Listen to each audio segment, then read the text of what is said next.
If anyone would like to share the YouTube live stream with anyone, I am pasting it in the chat right here.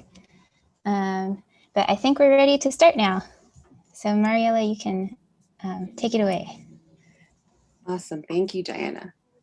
So hi, everybody. My name is Mariella Montero, and I am a new board member, excuse me, of the Asian American Women Artists Association, or AWA.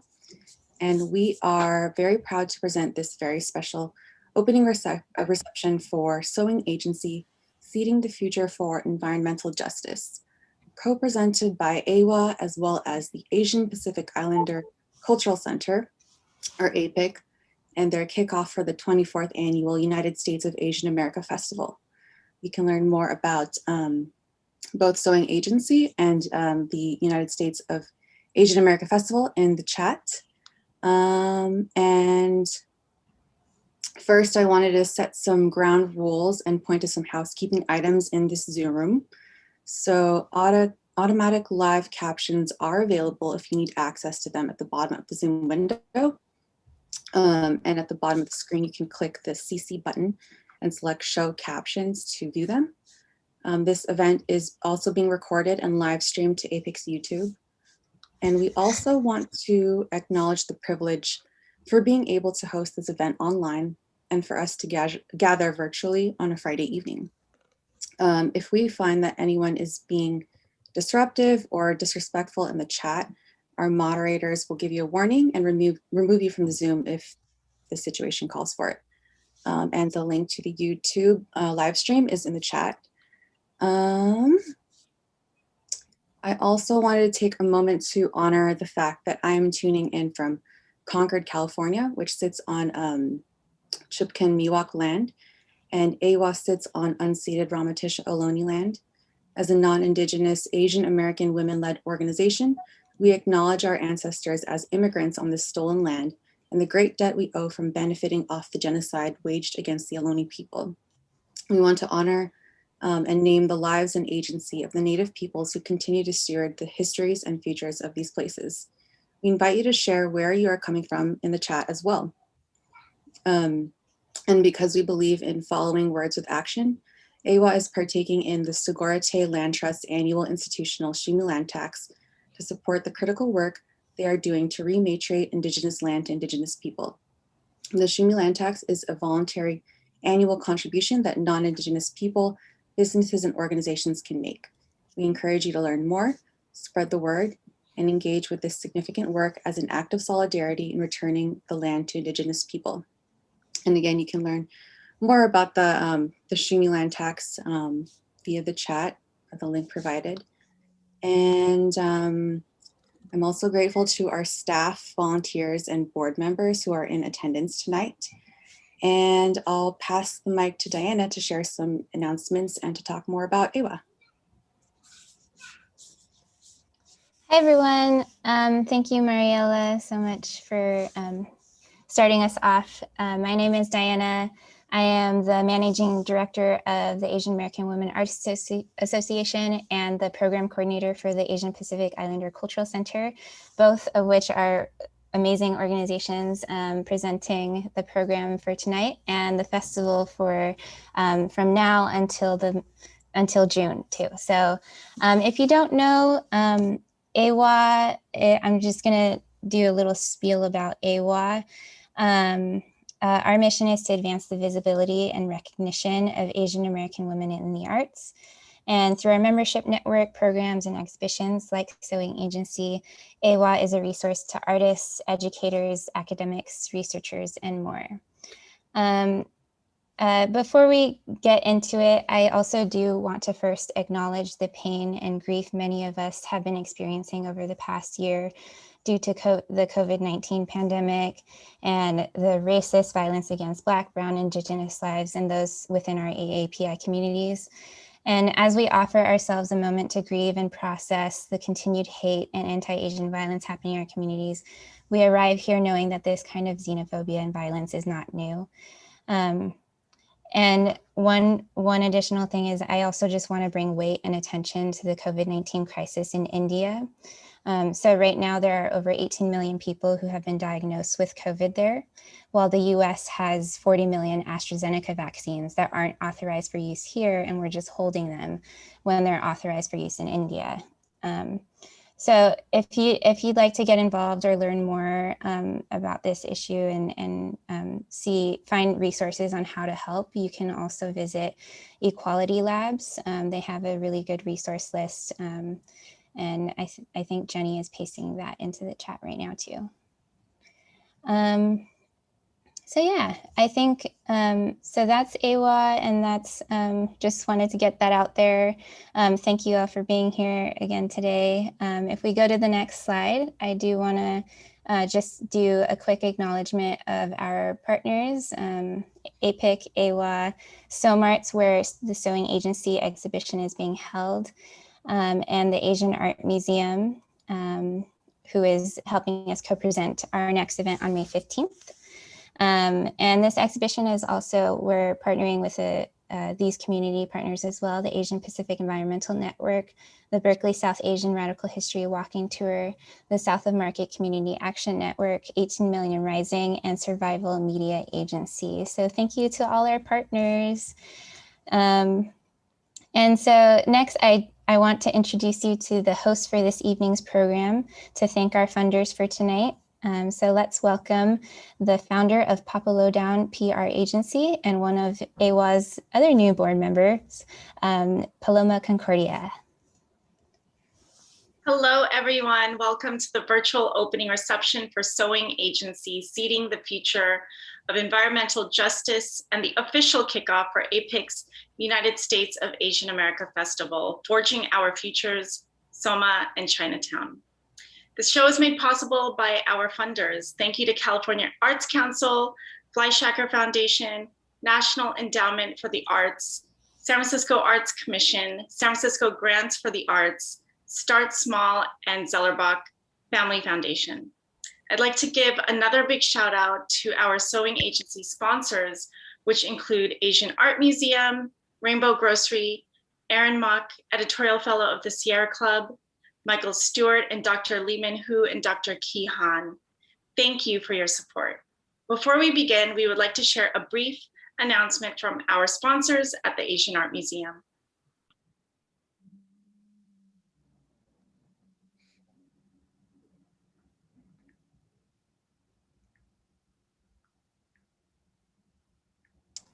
Melanie, I don't think we can hear the video, so if you can try sharing that again.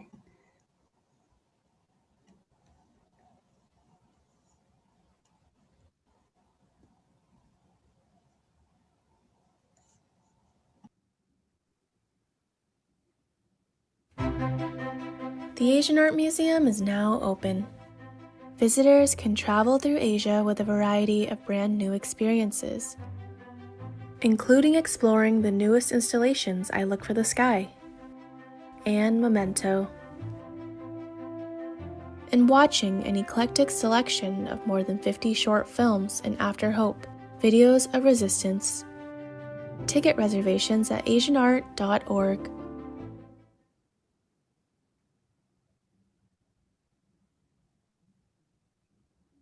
Tonight's program features a showcase of performances, readings, and presentations from artists involved in Sowing Agency, along with featured artists of this year's festival. First, I'm going to bring up the exhibition team to share a few words about the exhibition. They will then introduce some special performances by artists who are featured in the show. Then I'll introduce some folks representing the Asian Pacific Islander Cultural Center, who will tell you about the United States of Asian America Festival. They will bring up some of their festival artists who will preview their upcoming events to close out tonight's program. Afterwards, we invite you for a virtual social hour on gather.town. Sound good to everyone? All right, I'm now going to bring up the curator for the show, Lisa Pradhan, exhibition design intern, Rachel Punsiri Wong, and exhibition manager, Diane Leo.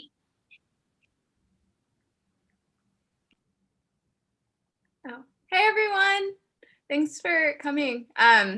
My name is Lisa Pradhan. I'm the curator for this show, and I just wanted to tell you a little bit about Sowing Agency.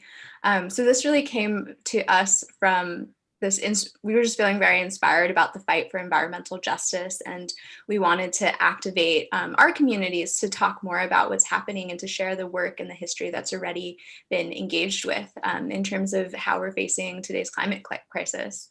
We have a lot of different art disciplines that are being presented throughout the show, from painters to installation artists to video, and there's also a number of different events, which Rachel will tell you a little bit more about. But something we were really thinking about with the show is how can we realign our relationship to the earth, and what's going to happen moving forward when we start thinking about this climate crisis. And as we're kind of moving through this too, there's so much grief. I think that it's just really crappy. Climate change is really, really crappy, and it has a lot of really hard effects. And so we really wanted to create a space with this show to just like face that head on, and to also create space for imagining and vision and healing. And so I think in the show, you're able to really see a lot of different pieces of that. And so we wanted to weave together the local and global climate resistance into our cultural consciousness. And so I really hope that you're able to check out the show. And before we tell you more about that, I really want to take a moment to thank the artists who were involved in this. So maybe we can move on to that next slide. Yes, okay. I think the most amazing thing about being a curator is just I feel such humility in terms of being able to just share a moment with so many people's visions. It's been such a gift to be able to really witness what others are doing, and art making is such a vulnerable practice. And so I really just want to give a huge thank you to all of the artists who have participated, and to the communities that have supported these artists as well.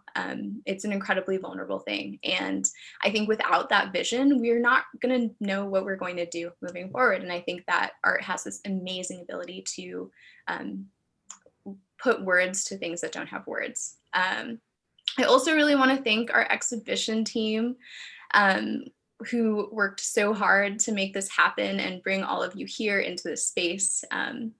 And as well as our jurors, we had a really great group of jurors who came together and really helped guide us and helped us think through how we wanted to put this show together. And I just really want to say thank you to all of you. I think we have one more thank you slide. Yes. And so I think there's also a lot of people who are involved in the show in so many different ways, just like pushing it forward, uplifting it, and really making it possible. And I feel like this is a small list of a number of people who just really went, I think who really were here for us and supported us and really made this possible. And I just really want to thank you. And now I'm going to pass it over to one person who has been incredibly helpful to us, Rachel, who just got a job. So I hope all of you show Rachel like hella love right now. And I'll pass it on to her. She's been incredible. Thank you so much, Lisa. And hi, everyone. I'm Rachel. I'm the exhibition design intern, and it's been wonderful working with the team on this exhibition here. So excited for today's opening. Tonight's opening is also one of a few events that we are presenting as part of the exhibition. The first event, or the other event that we're also hosting, is on the 15th of May. It's on a Saturday at 4 p.m. Pacific time. So it's called Environmental Resiliency and AAPI Leadership in Action Panel. This is a panel co-presented with the Asian Art Museum, where panelists discuss how Asian Pacific Islander communities can engage in the issues of today's climate crisis.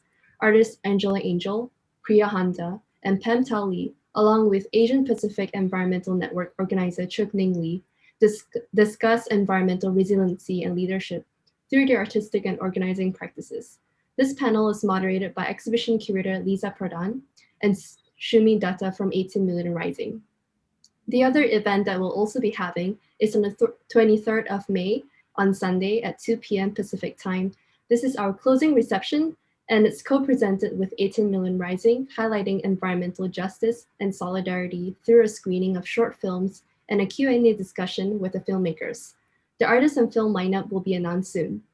We also invite you to join us and subscribe to our newsletters to get updates. If you're interested in learning more about AWA and want to support, we invite you to visit our website, make a contribution, or consider joining our membership. You can also follow and engage with us on social media. We're really active. Next slide, please. Another way you can support the exhibition and the artists in the show is by visiting our online shop. If this was happening in person, AWA would have a pop-up shop full of items under $100 for folks to purchase to support the artists. This year, you find some of the items on AWA's online shop, along with a limited edition catalog and enamel pins unique to the show. A purchase or donation to the show will also support AWA in contributing to the institutional Shuni land tax organized by the Sogo Rete, land trust to rematriate the land to indigenous people.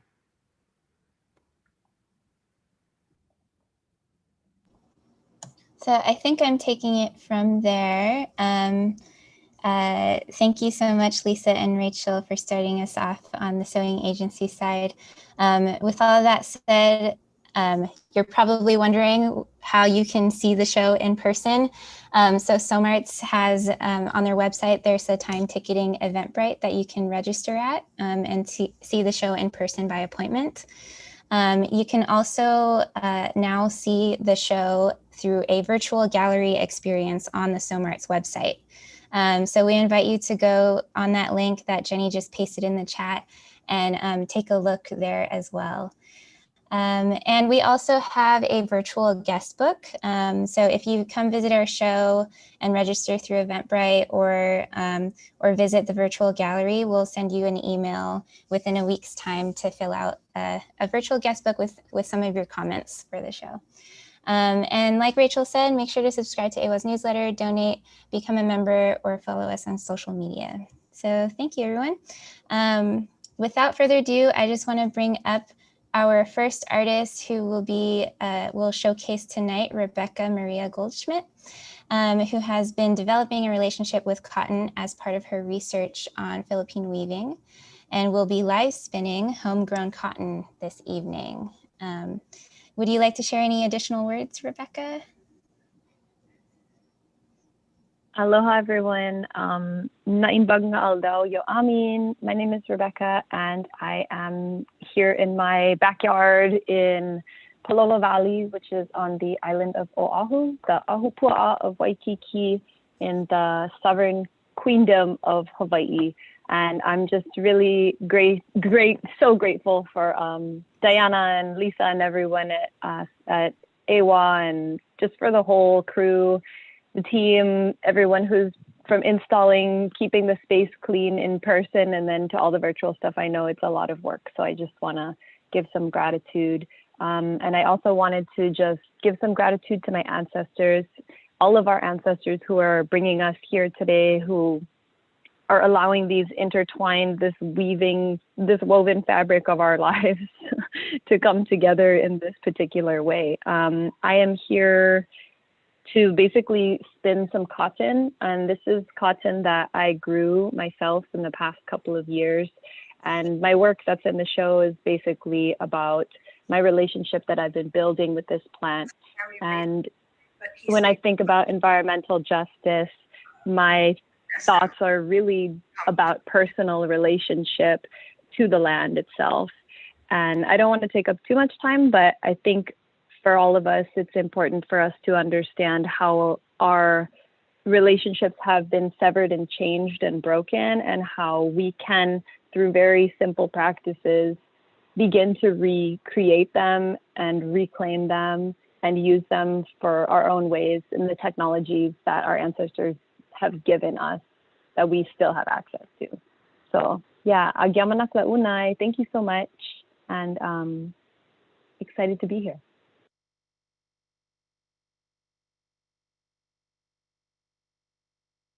So I think, yeah, Lisa will be the next one to introduce our next artist.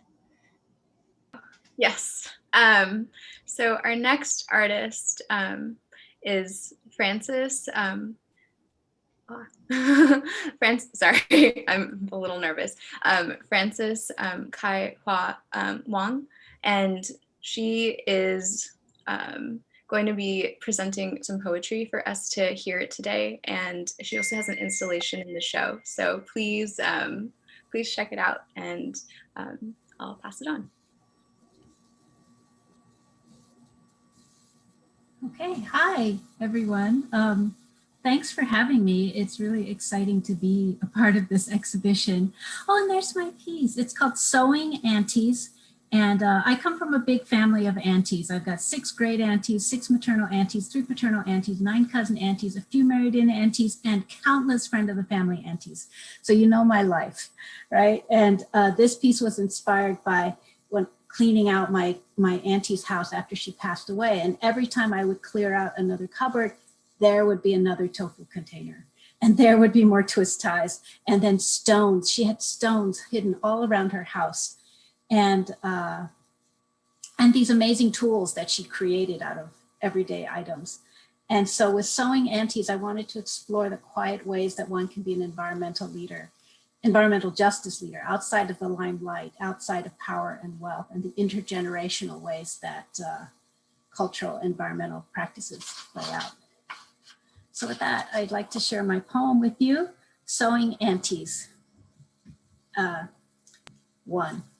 He laughed at me and my family for saving and reusing tofu containers, green onion rubber bands, plastic bags, twist ties, takeout containers, glass jars, cookie tins, and he took it upon himself to secretly throw away all that we had carefully saved and washed and stored away.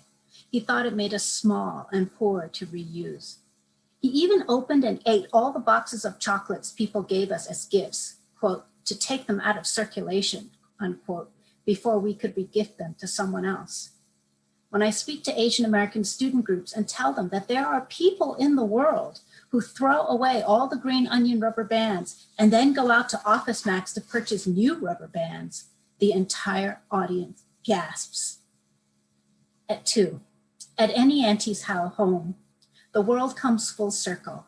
Shoes off at the door, stacks of tofu containers by the kitchen sink, green onion rubber bands looped on the faucet, plastic bags full of plastic bags, kitchen towels sewn from rice bags, twist ties in the chopstick drawer, giant soy sauce can under the sink.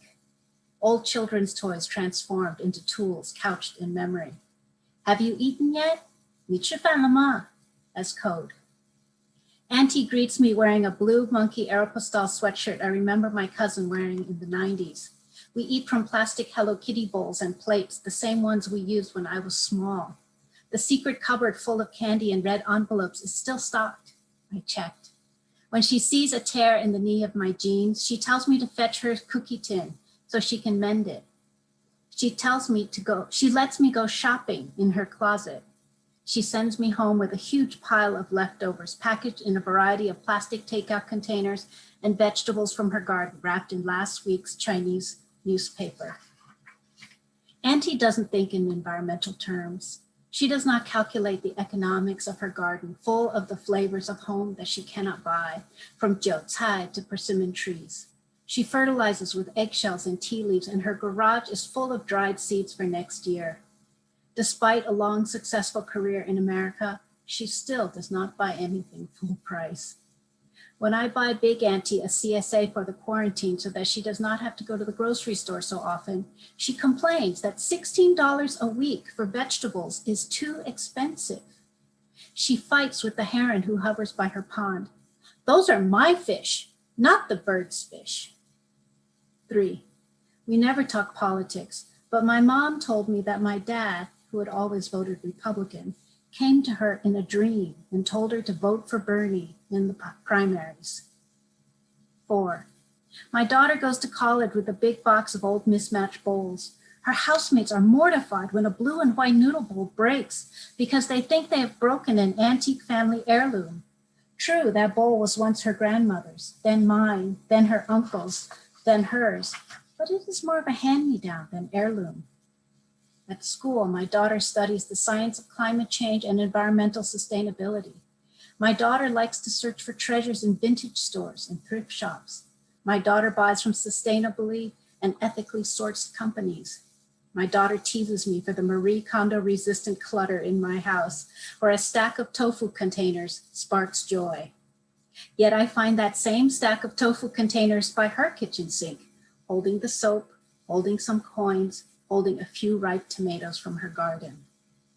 My daughter borrows Auntie's sewing machine and sews masks for all of us by trimming the ends off old Hello Kitty tablecloths, cutting apart old baby clothes, shopping for fabric in Auntie's sewing room.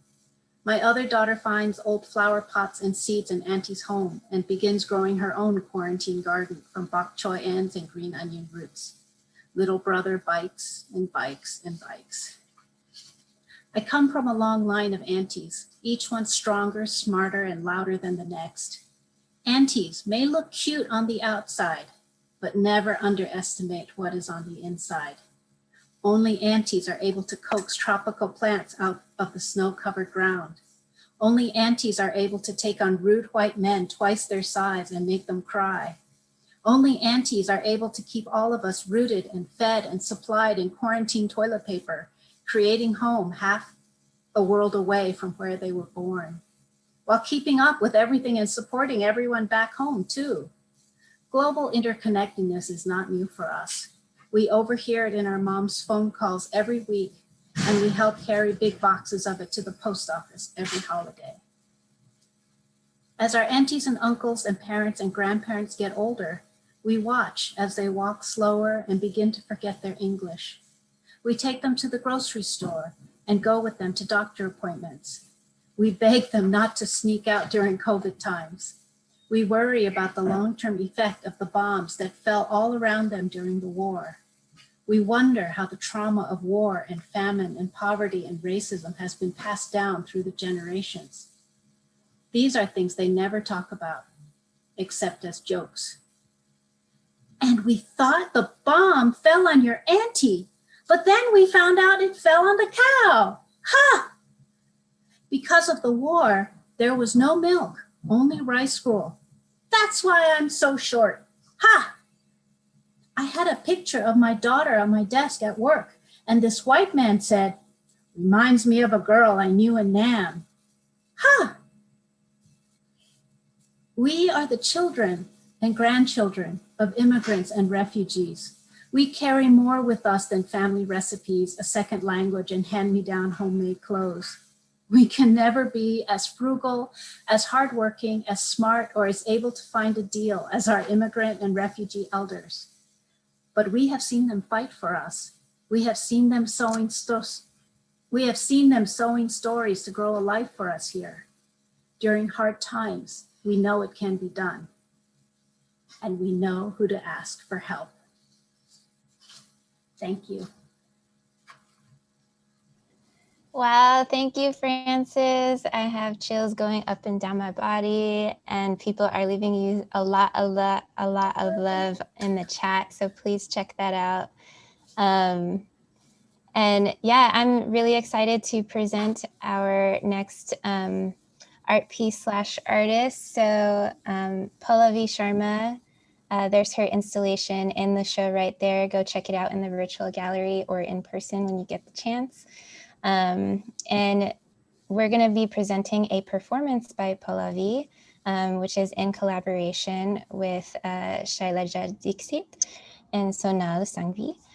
And just to introduce a little bit about the performance, Rax Bij activates the art installation work by Pallavi Sharma in collaboration with Shailaja Dixit and Sonal Sangvi. And they are both performers, musicians, and activists, and Indian dancers and choreographers. This interdisciplinary collaborative performance is inspired by the resilience and contribution of women farmers who have relentlessly sowed seeds to preserve our environment, nurturing our communities, and stand as stewards of climate justice in India. It lifts the work done by women activists who started the famous Chipko Andolan forest conservation movement in India in 1973, which became the forerunner for many environmental rallies around the world. The performance text is a contrapuntal interpretation of the mythological character of Rax Bij, the demon who was slain by goddess Durga. In battle, if a drop of Rax Bij blood fell to the ground, he would multiply on the spot.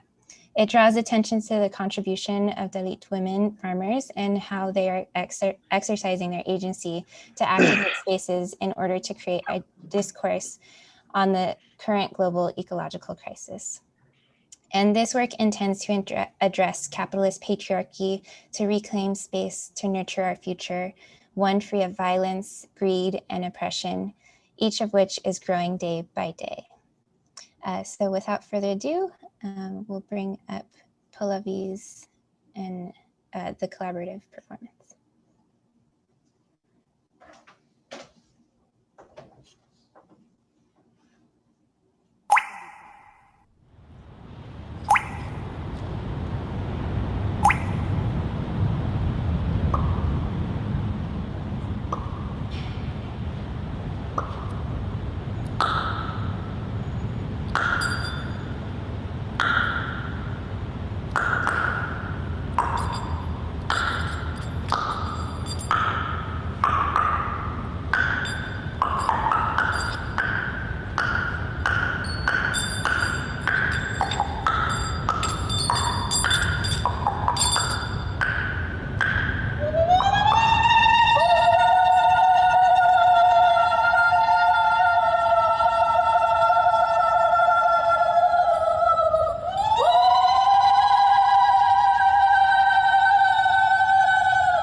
परिवर्तन का बीज थी वो, जहाँ गिरती जम जाती, फिर उग आती शरीर धर।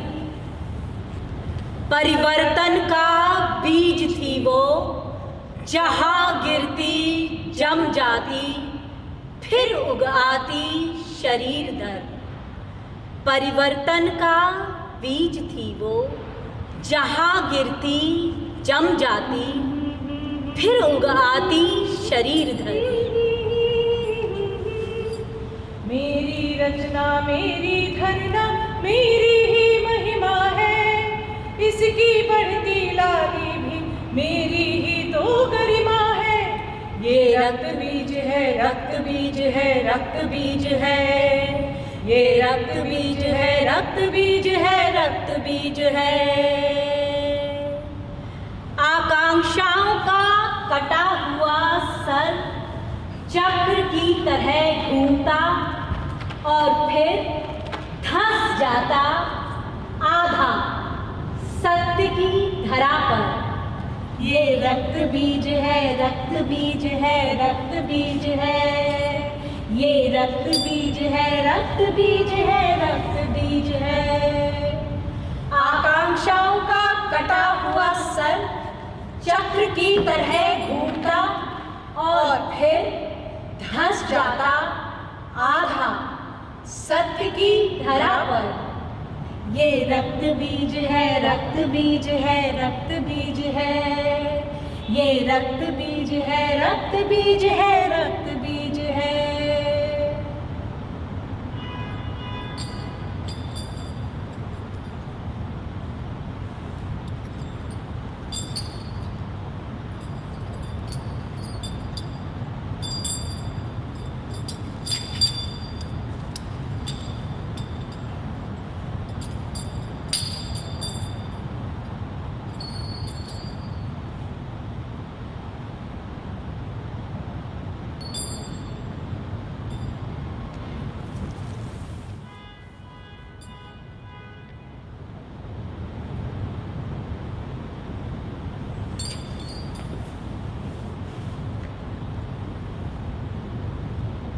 नीले मुलायम रेशे हाथ की कारीगरी, इलास्टिकी अंग प्रत्यंग प्राकृतिक कवच, न सिंथेटिक मस्तिष्क न दांव पेच, सिर्फ धड़कता दिल, सिर्फ धड़कता दिल, जिसका दुख पहाड़ों से ऊंचा और गुस्सा दावा नल सा। वह पूछने का नाम न लेती, मर मर कर हुंकार भरती, ललकारती अजय को, विजयी को, समृद्ध को, बलवान को, सूत कर, समेट कर, सत्य की हर बूंद को आत्मसात कर।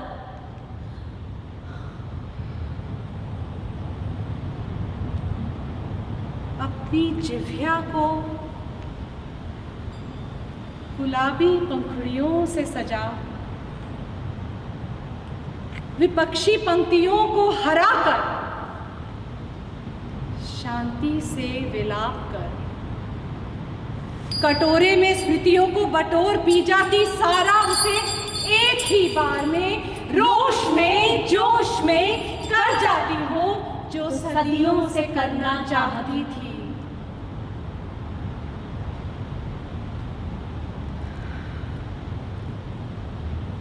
परिवर्तन का बीज थी वो, जहां गिरती जम जाती, फिर उग आती शरीर भर।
जिन्होंने उसकी आड़ में खेला था खेल विशैला, रौंदा था हर उठने वाली आवाज को, बंजर जमीन पर उगने वाले हर बीज को, जिन्होंने जड़ से उखाड़ कर जंगल झाड़ियों को, पनपती सभ्यता आदिम समाज को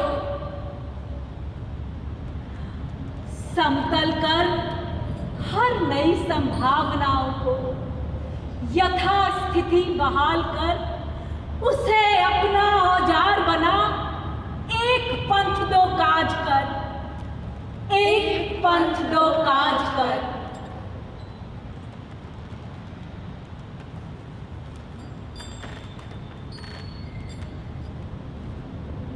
परिवर्तन का बीज थी वो,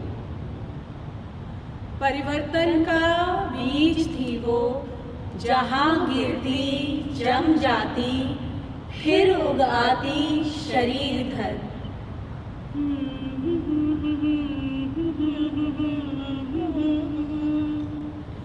ये रक्त बीज है, रक्त बीज है, रक्त बीज है, ये रक्त बीज है, रक्त बीज है, रक्त बीज है, ये रक्त बीज है, रक्त बीज है, रक्त बीज है, ये रक्त बीज है, रक्त बीज है, रक्त बीज है, ये रक्त बीज है, रक्त बीज है, रक्त बीज है, ये रक्त बीज है, रक्त बीज है, रक्त बीज है, ये रक्त बीज है, रक्त बीज है, रक्त बीज है, ये रक्त बीज है, रक्त बीज है, रक्त बीज।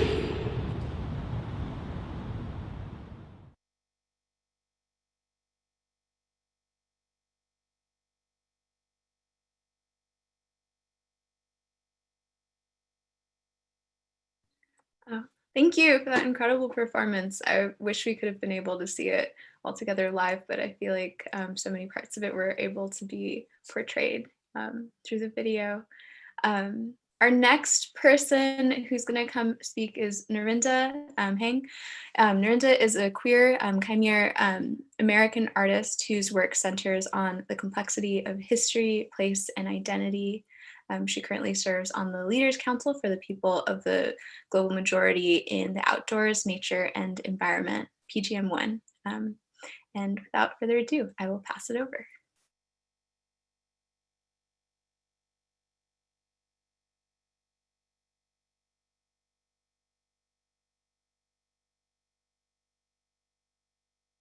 Oh, Narinda, I think you might be muted. Classic. Hi, everyone. Thank you, Lisa. Wow. I'm still sort of absorbing the three sharings that have happened prior to me. So I'm trying to cultivate a little more spaciousness for myself. So before I say too much more, I'd love to just take 30 seconds together of quiet to sort of let what we've just seen and felt just sink in. And I'm going to set my little timer for that for 30 seconds, and it'll go off. I hope that's okay.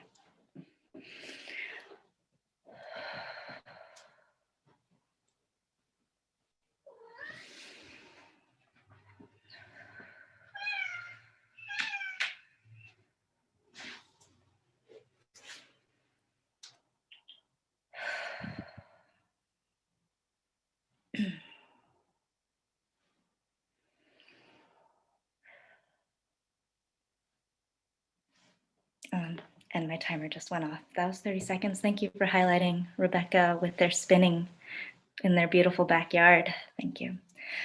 A little bit about me. I came to pottery after being a poet, and at the same time that pottery came into my life, I became a backpacking instructor and an outdoor educator. And I feel like poetry and being in the outdoors and pottery all interact with one another quite a bit in my life. And being in community is also so much a part of my life. And my installation are 10 ceramic vases that I've made in a circle, which is a very important formation for us. When we're outdoors, we sit in circles so that we can all see one another, so that each person can be heard. And sitting on the PGM1 Leaders Council has been an opportunity for me to sit with folks, Black, Indigenous, and people of color, and really share that leadership. And we're actually in a process now of learning how to share leadership and step into each of our own authority and really our place and our role in creating the future that we're looking for. And I'm really grateful to AWA for having me again. And one of my first interaction with AWA was in the Dear Mother installation, where a couple of my poems were there. So I'm really happy to also share today from my new chapbook called Unearthings, a couple of poems with you all. Unearthing. I want to believe in space dreams. I want to believe in exploration. I want to believe that there is meaning in traveling to the stars. But I see how we've treated once new places. I cannot trust it. I cannot trust us. I want to trust us. I need to trust us. I need to trust that we can save ourselves not by mining another planet, but by repairing what is here. The earth has held us up all this time, given us everything, and we take and take and take. The culture of extraction demands an elsewhere for the waste, an elsewhere to run to when the poisons become too much. I want to respect the place I stand, the land beneath my feet, the people who came before. Lately, I find myself thinking of the extinction of our sun, as distant as that day may be, wondering, what must we prepare for survival? Is a savior coming, some god from the sky, some benevolent or not beings from a distant galaxy? Will they come and try to save us? Will they save us for the sake of us not going to waste the way we fret about allowing coal or trees or oil to just sit there? How do we stop believing in destruction, extraction? How do we stop placating ourselves with distraction? I have no answers, only the deep feeling that the answer to a crumbling world is not to leave it, but to love it harder. And the second piece I'll read, short piece, is To Fools, which I hope we all are. I see peace. It may not yet live in the streets. It may migrate from heart to heart. It may never settle down in my lifetime, but I know that it is roaming over this place, searching for somewhere suitable to grow. So I will offer what nourishment I can. I will let banana peels rot into the earth. I will bury spent coffee grounds. I will turn the soil over, expose the moist dirt underneath the dry exterior, and speak kindly to it. I will ask peace to grow. Our hearts know what we have not been told. They know that more is possible than what we have ever dared to dream. Let us dream our dreams. Let us do more than imagine. Let us chase it all. Let us be hungry. Let us use our hands to build life into all that we have ever wanted and needed, but thought out of reach. Let anyone tell us we are fools. Let them shake their heads, saying that we dream too much, that we yearn for the impossible. While they lament that change will never come, we will be making it. Thank you so much, everyone. I'm going to drop in the chat a few writing prompt questions for everyone to journal with or to sit with at some point, just to share. Thank you so much. I'm really honored to be part of this.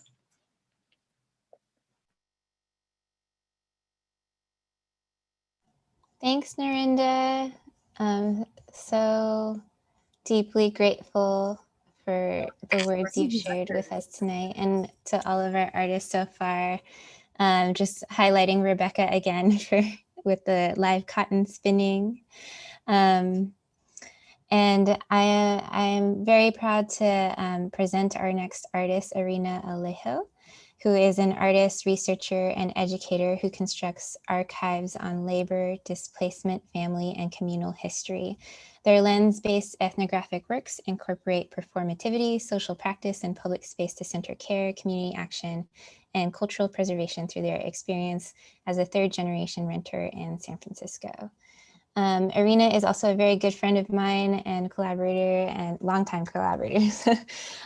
Went to school together, so really grateful to introduce you, Elvina. Hi, magandang hapon po, or magandang gabi. My name is Elvina. Good evening. I wanted to share briefly about the piece that I collaborated with Somcan and Steve Belale called Amoy Tayong Araw, or in English, it's called We Smell Like Sunshine. It's a project that I'm exploring for the next few seasons about our community right to open spaces and sunlight. And this is really foundational in how I built collaborations with Diana, with Lisa, Appendix Collective, AWA, APIC, Soma Pilipinas. It's really a long time coming, and I'm just really grateful for my home, this Asian American space that helps launch all of us into different spaces for us to feel, to be ourselves. So this space, AWA, APIC, has really taught me my strength in long-term projects. So this is going to be my project for the next year or so. And I'm really, really humbled to start out this project through an archival work at Sowing Agency for SOMARTS. And I'm also activating public spaces through APIC's United States of Asian America Festival. So once again, Amoy Tayong Araw or in English, We Smell Like Sunshine, is about our community right to open spaces and sunlight. For Sowing Agency, I had Steve Bilale carve wood, which is a quote that my former student, 7th grade at that time, share at City Hall about her concerns about the park being overshadowed by a proposed development. And SOMCAN was part of this legal process to protect the park from a proposed development that would have not only overshadowed the park for 8 months of the year in the afternoon, but then because of the proposed development, it was primarily market rate housing, luxury housing. It was unaffordable for the immediate community. There are so many community members who need access to public open spaces, green spaces, and the importance of affordability in the area.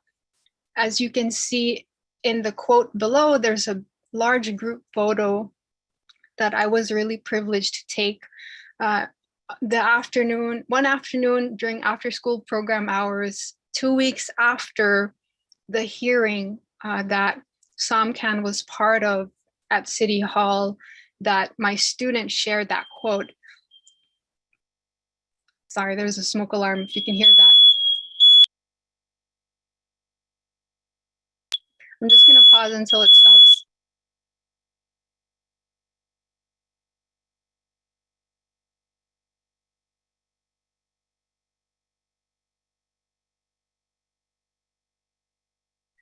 Okay, thank you. Zooming from home. We're about to have dinner. So once again, I was sharing this installation is really powerful for me because I was able to first start out with building the history.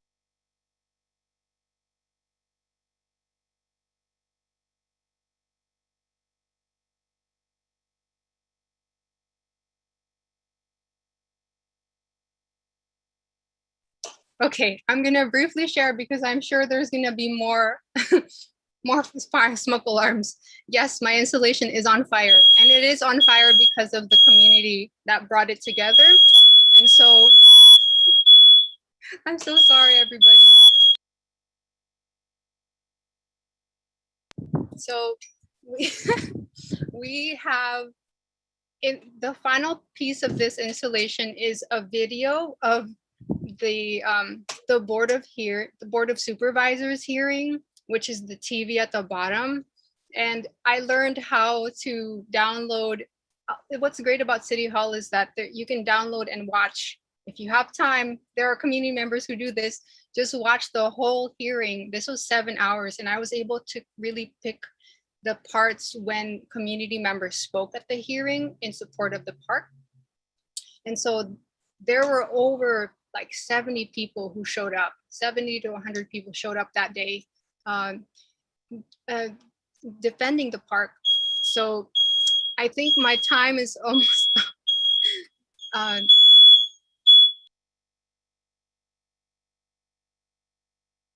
To close, before another smoke alarm happens, I'm also part of, this project is also part of APIC, the United States of Asian America, and I am collaborating with K-pop Up SF and Jai, who are facilitators and movement leaders to activate green spaces, including Copwell Gardens, Victoria Manalo Graves Park, and Portsmouth Square. Because once again, and the gist of my presentation, we have so much.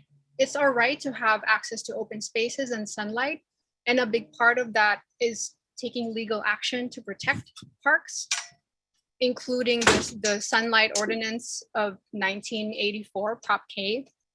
So let's continue, please, protecting our public spaces and supporting each other, and really seeing the importance of housing affordability, environmental justice, working against redlining, and other factors that go into displacement of families, especially in south of Market and in San Francisco as a whole, to understand that we have to take history into our own hands And that starts with showing up and supporting our parks. Thank you.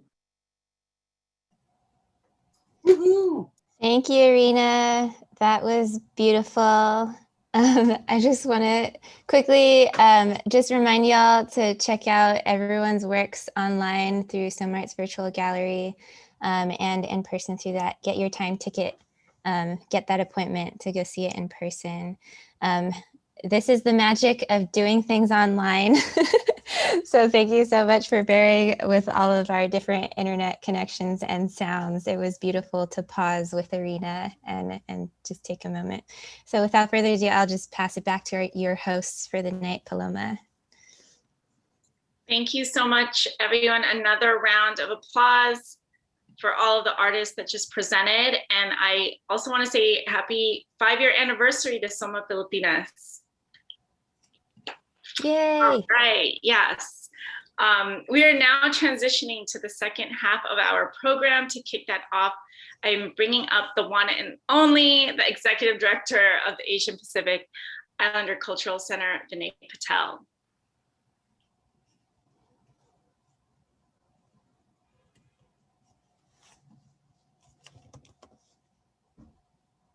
Oh, is Vinay here?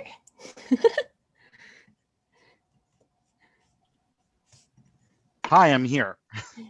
Great. Can you hear me? Yes. Okay, great. Thanks for the introduction. We don't see you. Oh. Well, hopefully my voice is enough. Well, you know, it's great. We can continue to watch Rebecca, which is, you know, so much more important. So I just want to thank you, Paloma, for the introduction. I want to thank everybody who's made this event so wonderful, and especially the artists who both for the installation and who've performed here tonight. Very inspirational and moving. As already mentioned, my name is I think now you can share your video, I think. Yeah. Vinay, are you there? Yes, I'm there. Okay.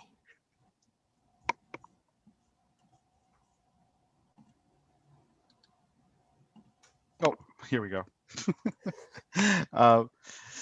Thank Vinay Patel. I'm with I'm the Executive Director of the Asian Pacific Islander Cultural Center. And thank you all for being here. We're so proud to present visual arts exhibitions with AWA. This is one of many that we've done, and one and many more are going to come in the future. A little bit about API Cultural Center. Our mission is to support and present multidisciplinary art reflective of the unique experiences of Asian Pacific Islanders living in the United States. We were founded in 1996 by representatives of 5 nonprofit arts organizations: Asian American Dance Performances, First Voice, Asian Improv Arts, and the Asian American Dance Company, and Courtesy Workshop.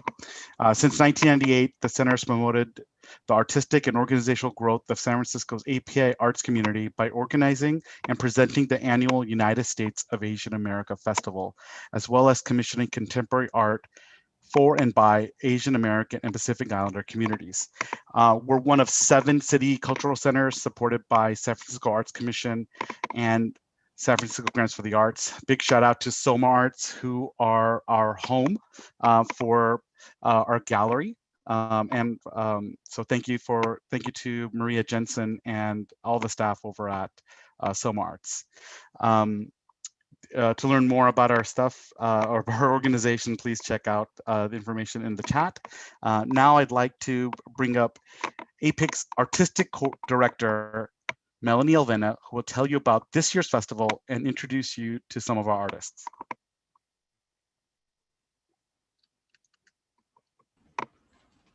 Hi, everyone. Thank you so much for coming tonight. Thank you again to the Sowing Agency artists for being part of the exhibition and for presenting their work as a part of this evening's program. I echo Narinda. I'm still feeling all the feels from your poetry and your performing. really beautiful presentations tonight. I'm Melanie Elvina. I am the programs manager at Asian American Women Artists Association, but I'm also the artistic director at Asian Pacific Islander Cultural Center. We're really proud to be able to do a hybrid festival this year for the United States of Asian America Festival. It marks our 24th annual festival. And our theme this year is Forging Our Futures, Soma and Chinatown. So a little bit about our theme. We just asked our artists to explore the following: how we are fostering recovery, resilience, and regeneration in our Soma and Chinatown communities during these difficult times. We are also asking our artists what placemaking and community building looks like in Soma and Chinatown's past, present, and future, and how they intersect today. And we also asked artists to explore how we are imagining and manifesting empowered futures for ourselves and our communities, especially beyond our current moment. And so I'm now going to be able to bring up some of our festival artists to preview their work. So first up, and for the artists coming up, just so you know, I'll bring you up and you can just quickly intro yourself and then go into either your performance or your presentation. So first up, I'd like to bring up from Soma Pilipinas, Liwanag 3. They're doing a quick poetry reading with, and they're bringing up JT. So JT, if you could come up. Hi, magandang gabi. I can introduce JT. I'm Rachel Lastimosa from Soma Pilipinas, San Francisco's Filipino Cultural Heritage District. Our work in advocating for the community is done partly by raising visibility and celebrating culture, which is why we're honored to be working with Kearney Street Workshop to present the third volume of Liwanag, an arts anthology, which means to illuminate. Standing on the shoulders of the 1975 original volume, this collection of visual and literary arts will feature many artists that are part of the USAAF family. So here's Jay Theo performing his poem from Liwanag 3. Give it up. Mabuhay sa inyong lahat. Thank you, Liwanag. Thank you, Soma Pilipinas. Thank you, Sowing Agency, AWA, USAAF 2021, APIC, Forging Our Futures. It's just, I'm very fortunate and honored to join you all this evening. Morning, afternoon, wherever you're from at this time. It's great to be here. Fetching carts at a grocery store will teach you how to sculpt your smile to comfort silver spoon-fed sons of guns. Like a superstitious ritual of reassurance, my smile was a plea for protection from being fired. We crew members mirrored our smiles to each other, like we all gave permission to spend the best days of our lives here. We smiled, too busy or afraid to bother with anything else but small talk. We smiled and felt out of our own skin, just hollow pairs of working hands. We hammered chisels into our faces to carve out grins we couldn't erase, even when our souls felt like unturned stones. We were sculpted to whatever pleasing statue would welcome the next customers in. We wore tags on our chests so our names would make the customer experience feel more personal. This is how we shaped up to be professionals. My supervisor said that in 5 years, if my smile was good enough, I could become a manager there. Unlike most of my crewmates who didn't have college degrees or green cards, crewmates whose smiles or frowns or tears resided in the back of the house. They whose names our crew remembers with gratitude, even if society never will. A few papers assimilate me into the migrant climb of America, a climb for the comforts of becoming a white-collar brown man, while trying not to forget the names of those I've worked alongside in kitchens and grocery stores, knowing our time together was temporary. Yet I can't help but feel the pull of the common thread that exists between me and my people, whose cinnamon skin resembles mine, though their hands bear calluses my hands never have. Those who will never taste the food I get to eat. Folks who laugh about my struggles like I do about white fragility. I know my privileges stand on their backs. I try to remember the names of the workers I come across every day. I only remember their smiles greeting me as I pass by. They work from 5 to 9 so that I can work a 9 to 5. The street sweepers and garbage collectors, the custodians who wait for the last drunk yuppie to miss and piss everywhere and finally go home. The construction crews clearing roads as I sleep. The truckers who traverse freeways like blood in the veins of our economy.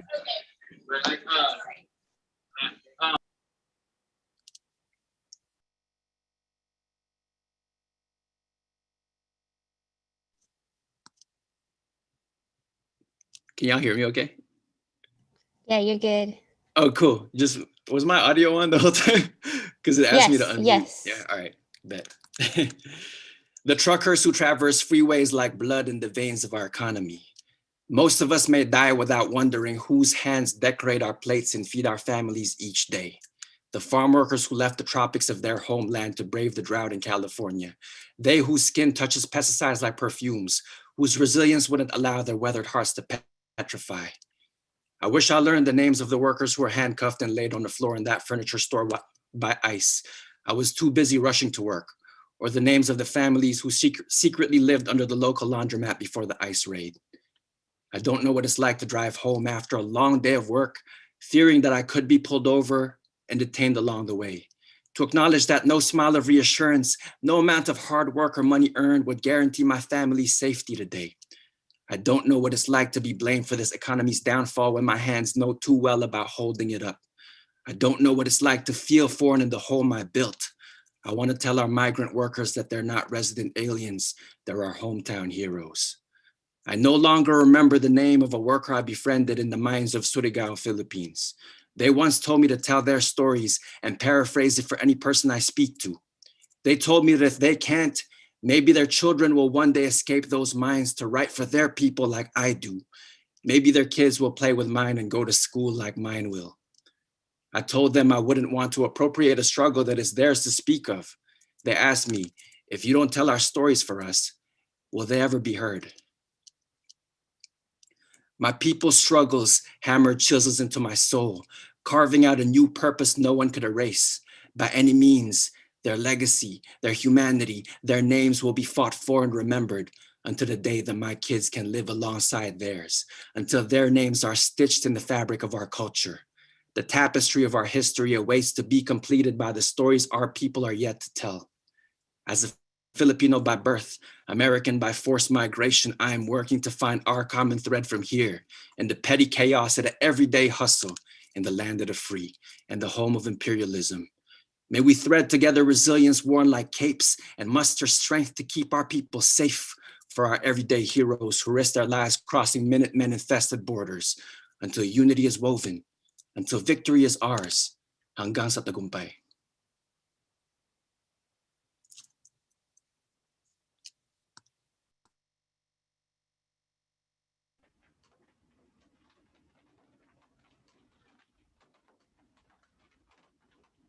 All right, thank you so much, JT. I always enjoy hearing your poetry. JT has been a participant in our festival many times before, so I'm happy to see him also as part of the WANAG. Next up, I want to bring Vida Quang up to do a presentation about some art that she is doing as part of our festival. Hi, Vida. Hi, everyone. My name's Vida. First off, I just want to say that was a very powerful poem, JT, and thank you for uplifting our working class people in the Bay Area and beyond. My name is Vida again, and I'm a Chinatown-based artist, and I want to first off thank you to the organizers for just making and continuing the legacy of Asian American arts here in the Bay and making it loud and proud. I want to introduce my project. It's called Scattered Home Voices. It's a series of audio portrait banners depicting the lives of 3 intergenerational single room occupancy tenants. So the word scattered home is a loose translation of the Cantonese word for single room occupancy. In Cantonese, it's called san fong, and it's where tenants live in a typically 8 by 10 feet room, and oftentimes with multiple generations. So each portrait will be hung up in Chinatown and has a code to bilingual audio recordings of each tenant's story. And their stories touch on like mental health, caretaking, navigating the pandemic with their family, and just like their own dreams and hopes for the future. And before I share the audio clips with you all, I want to invite over Sandy Jiang from the Chinatown Community Development Center, who is the lead coordinator for Youth for SRO. So I'm going to hand it over to Sandy.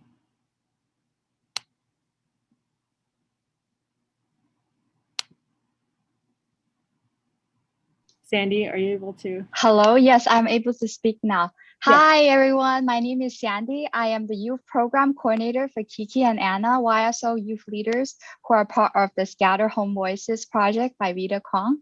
YSO stands for Youth for Single Room Occupancy and is one of the 4 youth programs under Chinatown Community Development Center. YSO was founded in 2006 by Vida Quang, our youth program manager and my mentor when I was a YSO youth leader during my high school years. This program offers youth the opportunity to plan and lead services and events with seniors, children, and their families who live in single-room occupancies. For many years, YSO has been nurturing generations of young people to be leaders of the community. During shelter in place, our youth have been leading online tutoring for kids and SROs and online bingo and various meaningful events and workshops with seniors and SO families. Thank you. All right, thank you so much, Sandy, for giving that intro. So what you're going to hear are 2 audio clips of a conversation that I had with Anna Huang and Kiki, who are both youth leaders in Youth for YSRO, Youth for SRO. So I will give them the floor right now. Let me know if the audio is okay. We are kind of living this low income life and living in SROs. We don't really seek help from kind of health professionals. I guess that also has to do with like health insurances and like medical care in the United States. Do you think women in your SRO feel like they have to choose between their wages and their health?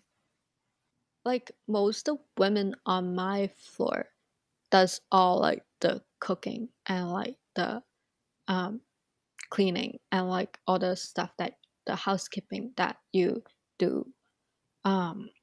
Like my mom herself, after she gets off work, she also have like a second shift where she have to like cook and like take care of us. So she don't really have like the time to visit and doctor unless she took a day off from work, which really isn't an option since we also have to like pay for a lot of stuff, a lot of necessities and pay for our rent. And they're already like working minimum wage jobs. And I guess that is also something that plays a role in how we often seen women with illnesses.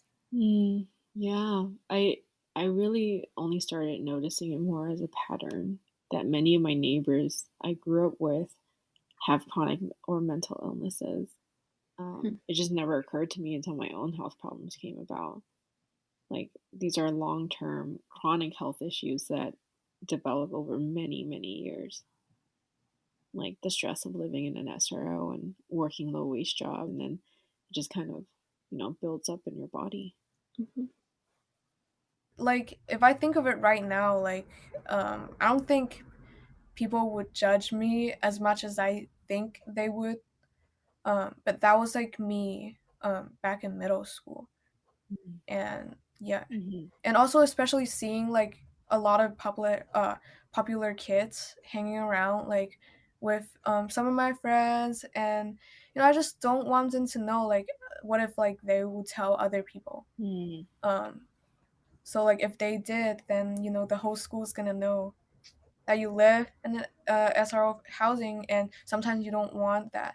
Or maybe like the sense of assumption would lead, and also expectation, like I maybe would expect people to judge me just because I live in SRO housing, and those are the main reasons why I get kind of embarrassed with like my experience of living in SRO housing. Yeah. I feel you very deeply on that because I definitely felt like that sense of like shame and embarrassment when I was younger. What do you think shame has taught you about yourself and your family and the world around you? maybe it taught me more. Well, it encouraged me to learn about myself and also my families more. Um, well, back then I was pretty self-centered. I thought about like, dang, why do I have to go through this? Like, this is such a horrible experience. But I didn't really think about like, well, that's what my mom can most offer to my family. Like, she can't afford to live in anywhere else except, SRO housing. Um, and then I'll also like look at my sister more. I'll like look at her school life. Now like I would talk to her and we'll actually have family discussions during mealtime. Well, probably that experience has kind of lead me into thinking of like how I'm thinking now. Mm-hmm. All right, so I just really want to give it up to Anna Huang and Kiki Feng for sharing your story. These audio stories and the portraits will be hung up in Chinatown in June. So look out at the APIC calendar for when that comes live. And I just really want to say thank you so much to the young people for their vulnerability and for trusting me in sharing for this project.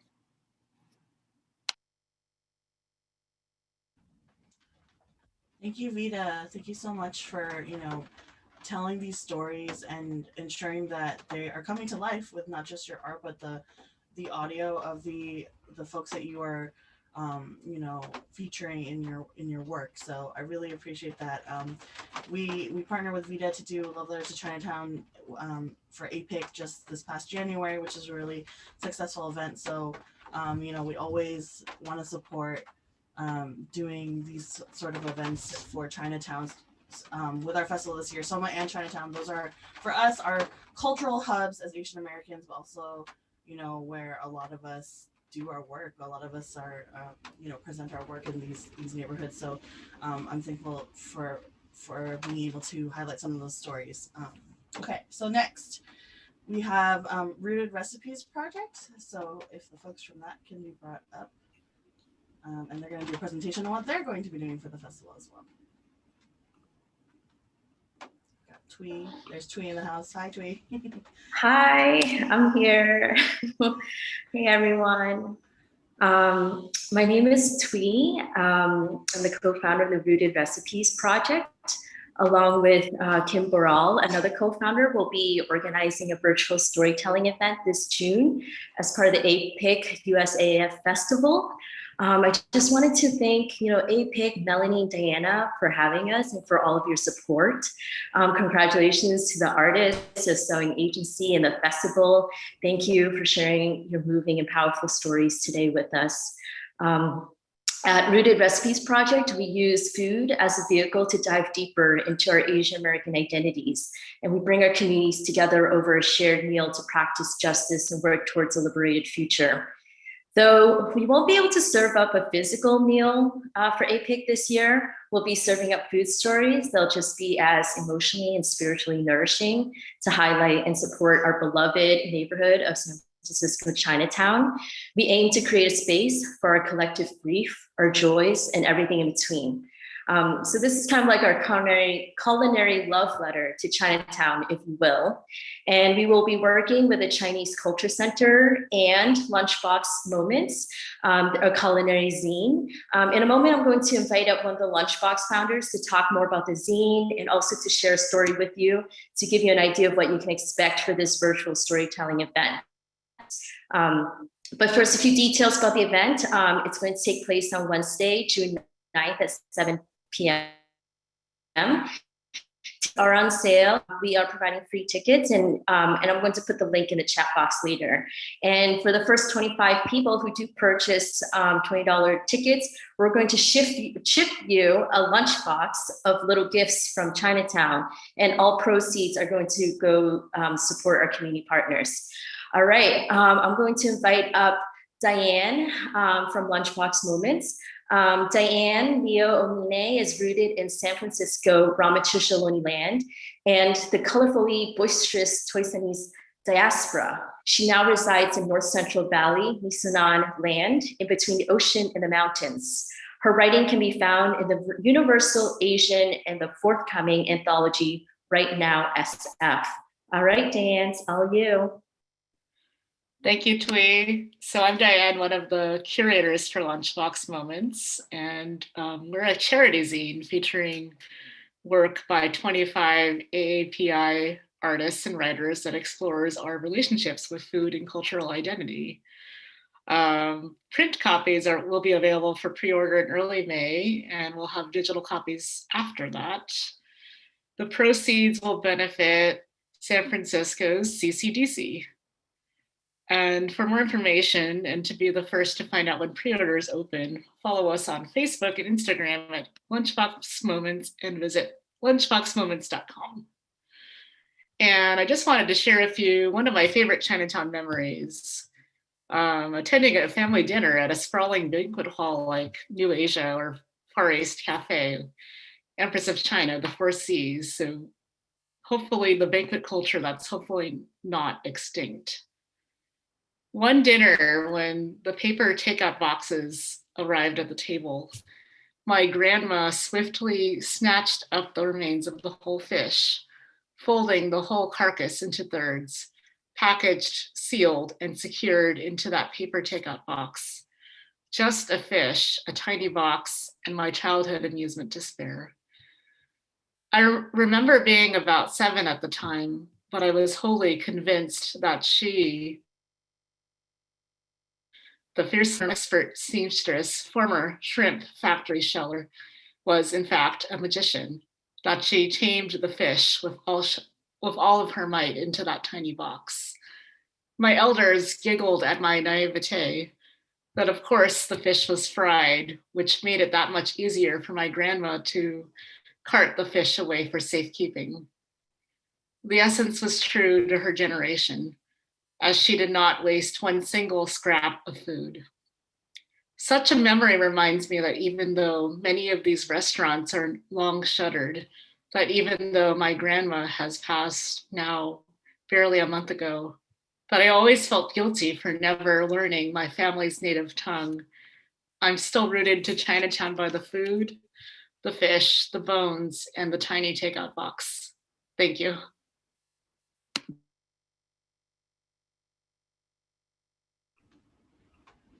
Thank you, Twee. Thank you, Diane, for presenting. Next up, I'm going to bring up John Jang and Paul Flores, who are, they have a quick video to show.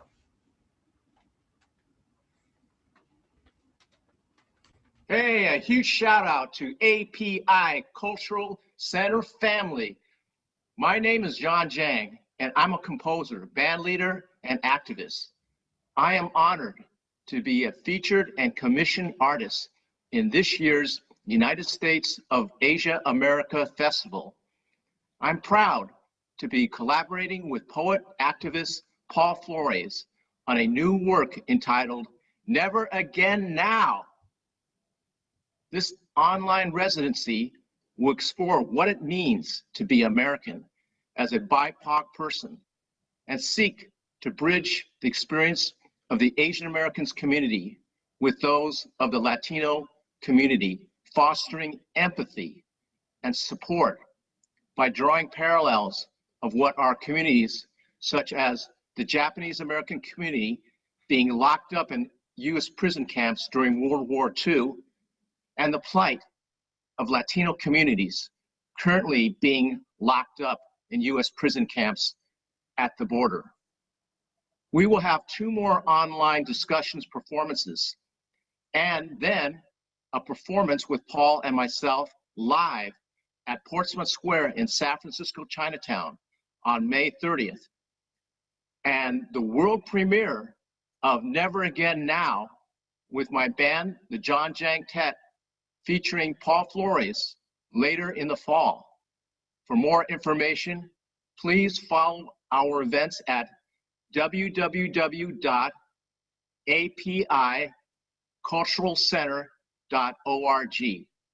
With that, I want to introduce my partner in crime in this project, Paul Flores. Thanks, John. My name's Paul Flores. I'm a San Francisco writer and poet that creates work about citizenship and transnationality that spurs and supports societal movements that lead to change. As a San Francisco artist of Mexican and Cuban American heritage, I utilize interview-based theater, integrating Latino and indigenous healing practices to tell the stories of real people impacted by immigration and systemic inequalities. I'm really happy to be able to work with John Jang finally and be presented in the United States of Asian America Festival. Please join me May 6th on my online residency activity with a dynamic introduction and spoken word presentation about Latino movements for liberation and solidarity. The evening will feature myself performing new spoken word pieces addressing the internment of Latino immigrants and the impact of family incarceration and separation. I'll also invite 2 artists from the Latino and Asian community to join this performance and present a work of Latino and Asian solidarity. Here's a sample. Don't shoot! I'm not who you think I am. I'm not a gangbanger because I wear a certain color and you see my skin is brown. I'm not a stereotype.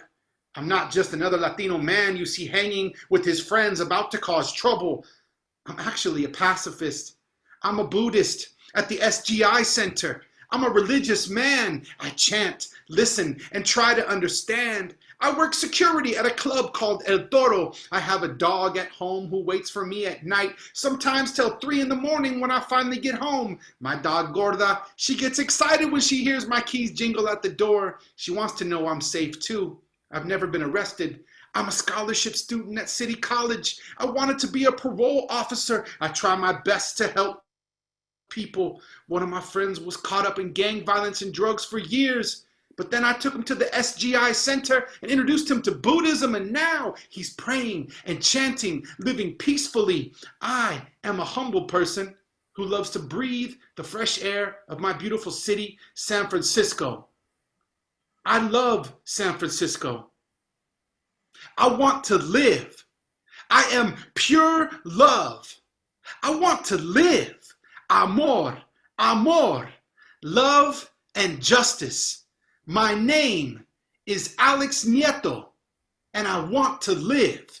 My name is Alex Nieto, and I want to live. Thank you.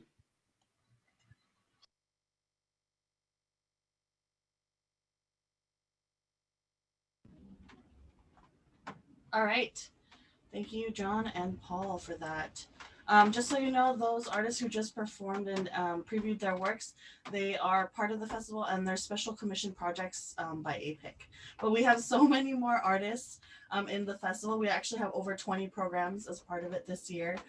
So please give a lot of love and applause for the artists who perform, and the ones that I'm going to bring up. I'm going to bring up all of the USAAF 2021 artists this year. As I read out their events, I think my team will be spotlighting them. And artists, if as I bring you up, feel free to drop any links to your events in the chat or any of your social media accounts that you want folks to follow, because we want to highlight you. Okay, so Sowing Agency is part of the festival, but we also have many more programs coming up. First up, from May 7 to 15, we have Urban Indigenous. They're going to be doing UXI 2021 Between Worlds, and I think it's going to be the 6th time that they're part of our festival. So if the UXI team is here and Same is here, you can wave to everybody. Can't see, but yes. So that's the first one. May 13th through 23, APIC, we're actually going to be doing a special screening and Q&A of our Legacy and Lineage series at CamFest. So if anyone from the Legacy and Lineage folks are here, you can say hi to everyone. And then May 16th, we have Jenny Lim. If Jenny Lim is here, she's going to be doing a reading of Memory, Meaning, and Memoir, which is based on the workshops that she has been hosting. There's Jenny. Hi, Jenny. Hi, everybody. Thank you for having me. And then on May 22nd, we have the Last Hoisan Poets and Del Sol Quartet, who are going to be doing Angel Island Insight, a poetry reading and concert. There's Del Sol. There's Jenny again. She's part of the Last Hoisan Poets. Thank you guys. May 29, we have Kim Requesto, who's doing Yuto, which is a dance performance. I don't know if Kim is still here. She might have left, but everyone keep your videos on. Everyone who's in USAAF, please help me keep your videos on. USAAF folks, keep your videos on so we can show the audience who you are. May 29, we have Lauren Andre Garcia, who is doing her one-woman show, Kilig Girl, a prologue. Lauren, are you here somewhere? There's Lauren. Hey!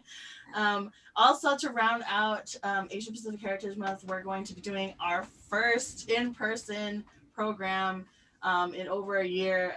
We're going to be doing a Chinatown outdoor event on May 30th at Portsmouth Square. As part of that is going to be John Jang and Paul Flores, who you just saw the video of. Never Again Now is going to be their performance series.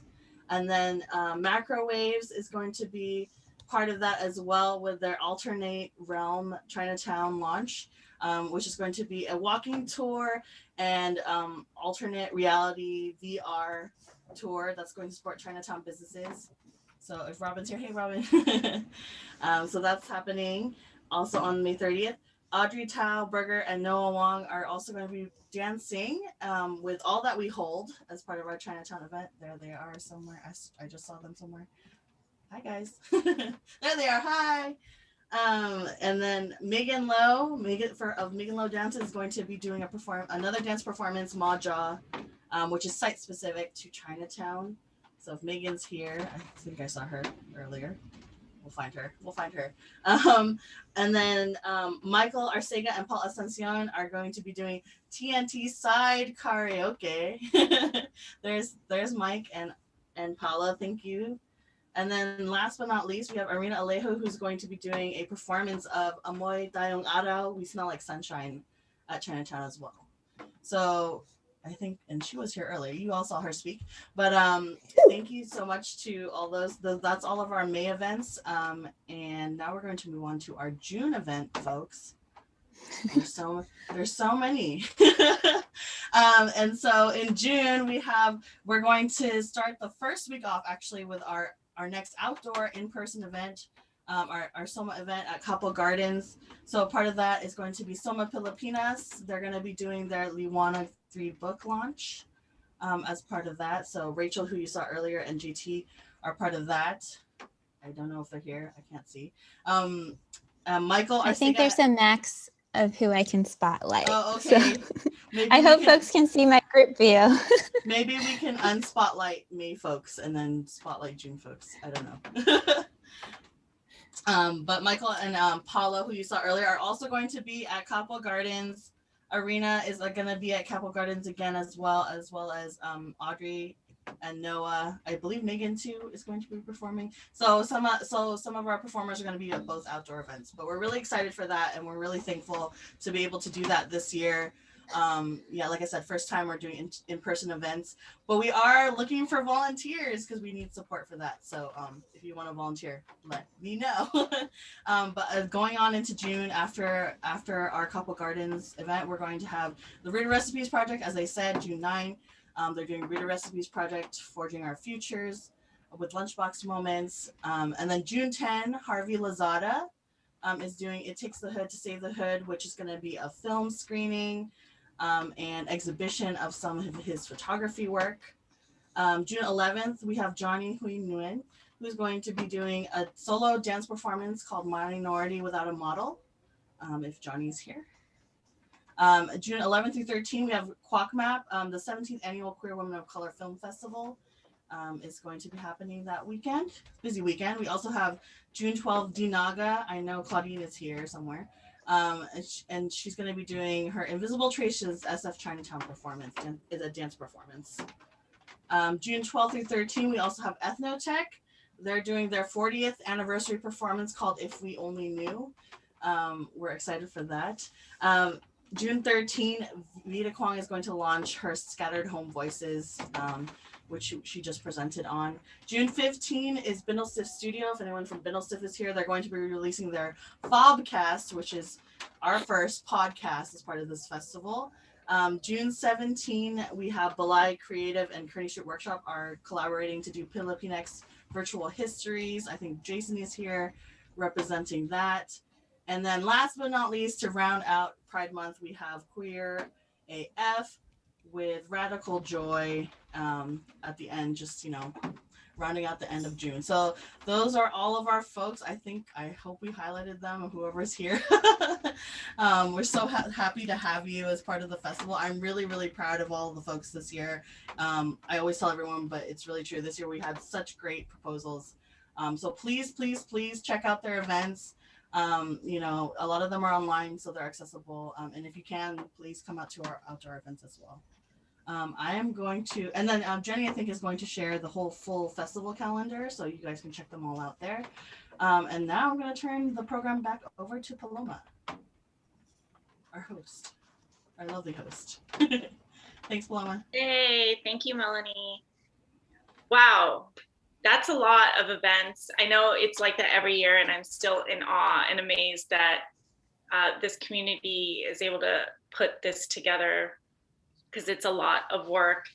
And I'm just thankful to be part of it in a small way. I am a fangirl of artists, and that's why I started this PR agency, and I'm so happy that you guys continue to do the work. So I can continue to be a fangirl. So that's it for tonight, you guys.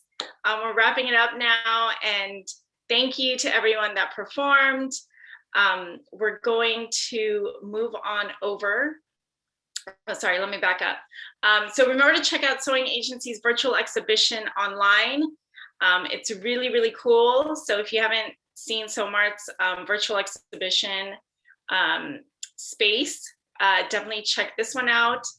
Head over to the link that is being posted in the chat right now. There you can sign up for scheduled timed ticketing to see everything in the gallery safely and socially distanced.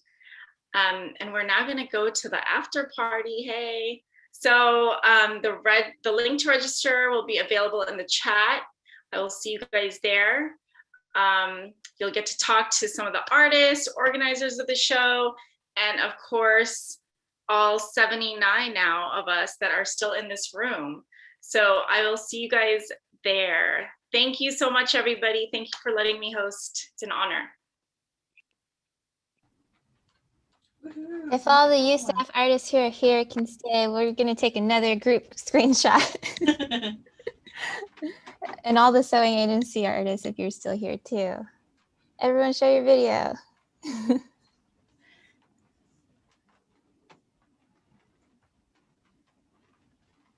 Diana Chen, I think you can stop recording now.